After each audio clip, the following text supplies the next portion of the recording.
Hey everyone, welcome back to my channel. Today is the return of a segment that I have not done in months, and that is I Hate This Movie. And today I'm talking about Texas Chainsaw Massacre, currently on Netflix right now. I am going to warn you, I am going to talk some spoilers. So if you have not seen the film, I suggest you turn off the video right now, go watch it, and then return to see if you agree with me on any points that I'm about to make.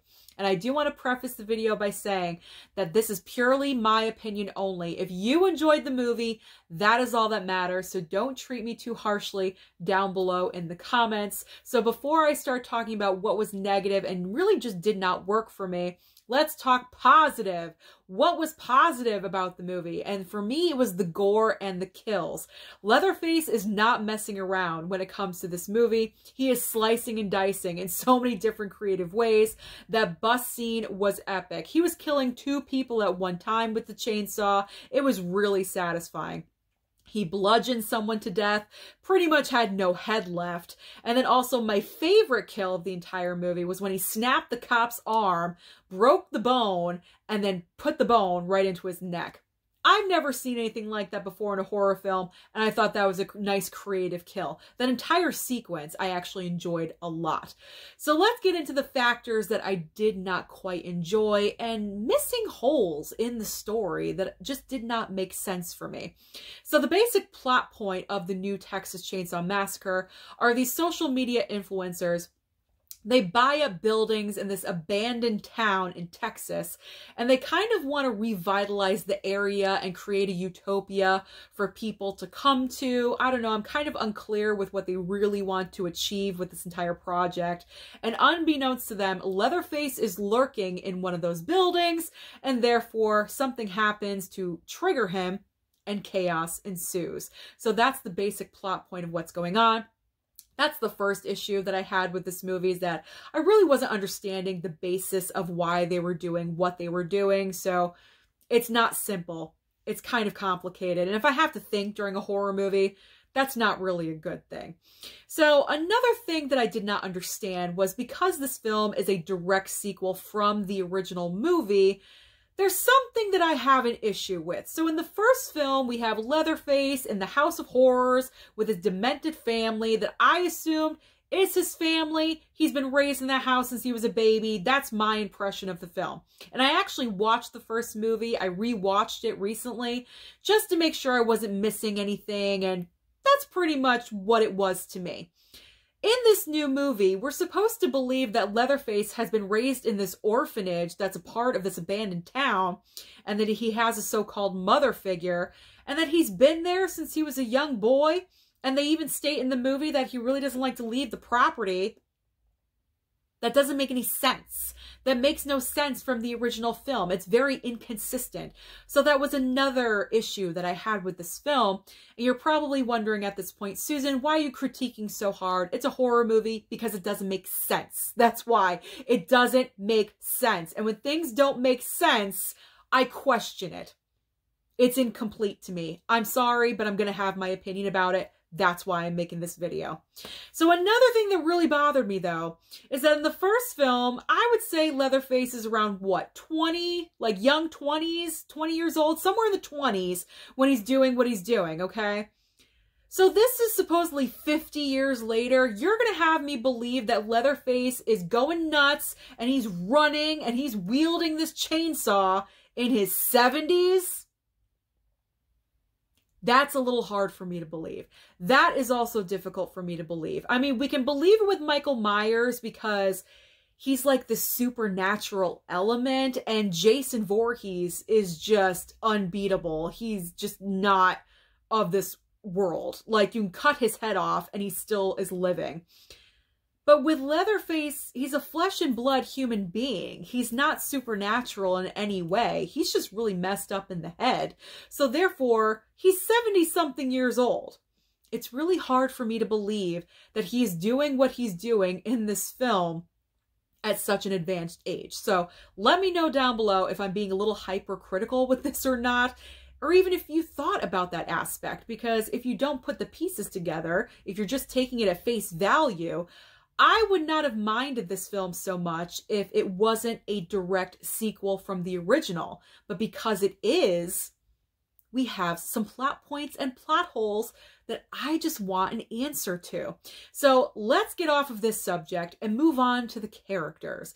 There was only one character that I really was kind of attached to, and that's Elsie Fisher's character. Now, this is the girl that was the 13-year-old in 8th grade, that movie 8th Grade. So I really enjoyed her in that film, and I think because of that factor, I was kind of more attached to her character in this film, because let's be honest, the other characters, I could care less about. They were rude, they were obnoxious, they felt entitled, and I just did not like them whatsoever. So I did not feel bad about them getting murdered and sliced up. I was cheering Leatherface on, and I was like, kill that person, kill them, they deserve it. So when you have me rooting against the characters that are supposed to survive, that's not really a great thing.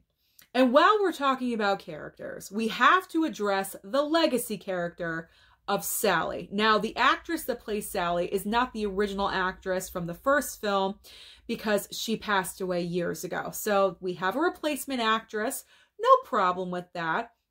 But I feel like, now if you're not familiar, Sally is the lone survivor from the original film. She's the one that jumped out the window, hopped in the truck, and went maniacally laughing into the sunset with Leatherface dancing, okay, with chainsaw at the very end. So that's who Sally is. Now, Sally is back in this rebooted version or sequel, whatever you want to call it. They purely have her in here to draw you in as a viewer because the entire plot does not revolve around her like it does in Halloween 2018. Now, I do have to say that Texas Chainsaw Massacre does take some influence from Halloween 2018 with this film, because with the whole plot point of bringing in the legacy character from the original film, that's copying right there.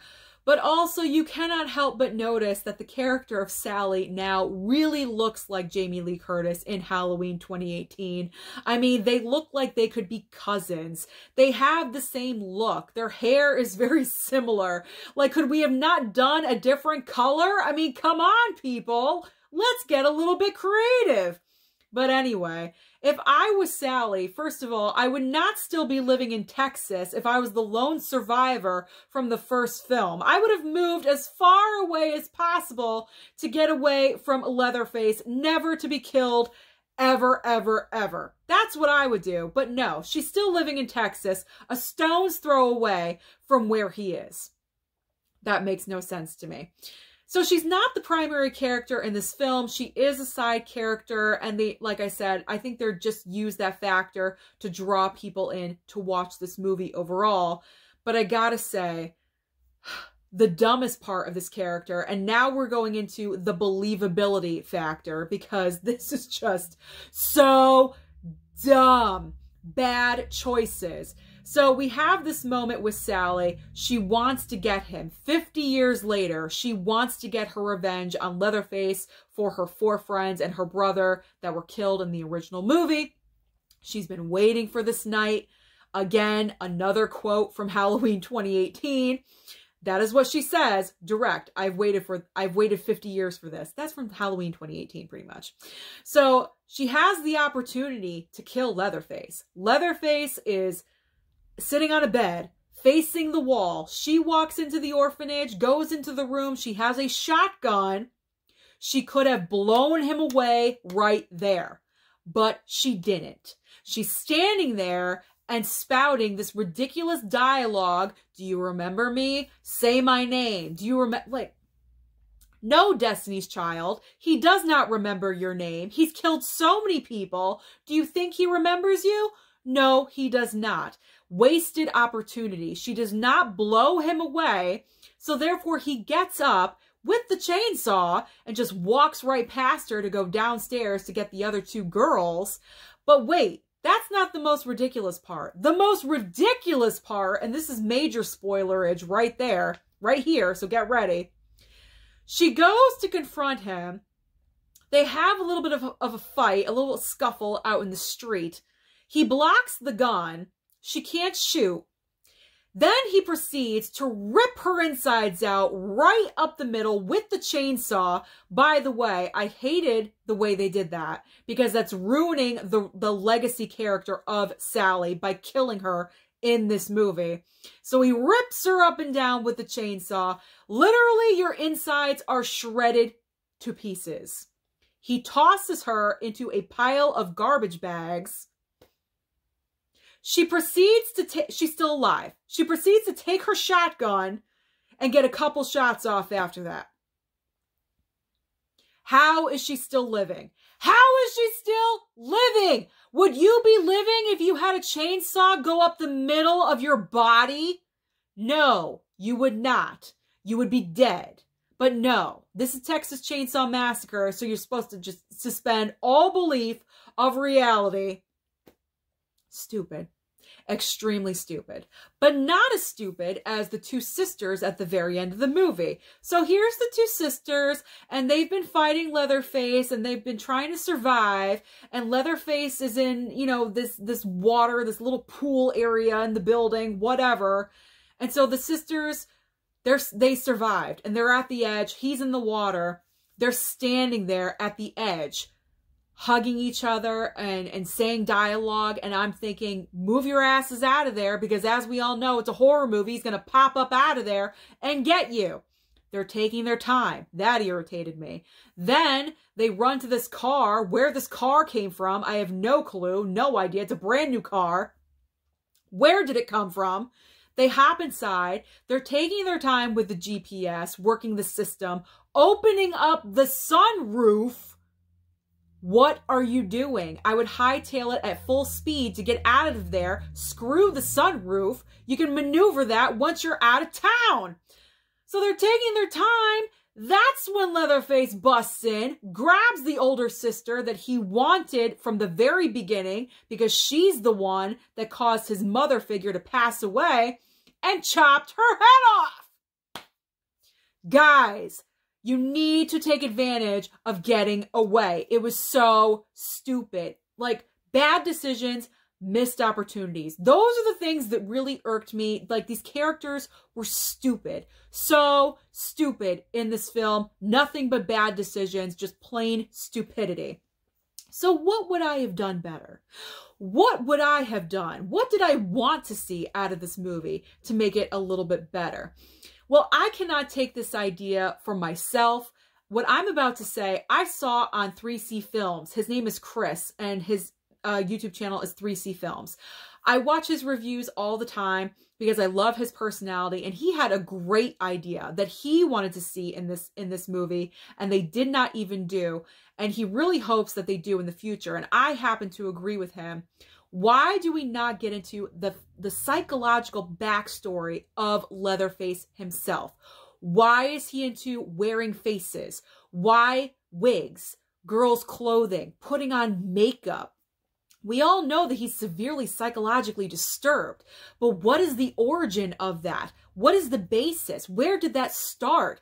I think that would be a great thing to do because they've never explored that in any of the movies, to my knowledge, and I would love to see that. I want to know the background story of Leatherface. Let's get psychological. So going forward in the next installment or the next movie, whatever they want to do, I'm really hoping that we get some psychological backstory, because doing the same thing again and again and again, yeah, it's pleasing to an audience, but also you're just repeating yourself so many times. So because of all these factors, the missed opportunities, the characters that I can't root for, the inconsistency with the original film, I cannot help but hate this movie, and I'll probably never watch it again because why am I going to waste my time? So that's my thoughts. Those are my thoughts about Texas Chainsaw Massacre. Like I said, don't treat me too harshly. Let me know your thoughts about the movie down below. Don't forget to like and subscribe, and I'll see you next time.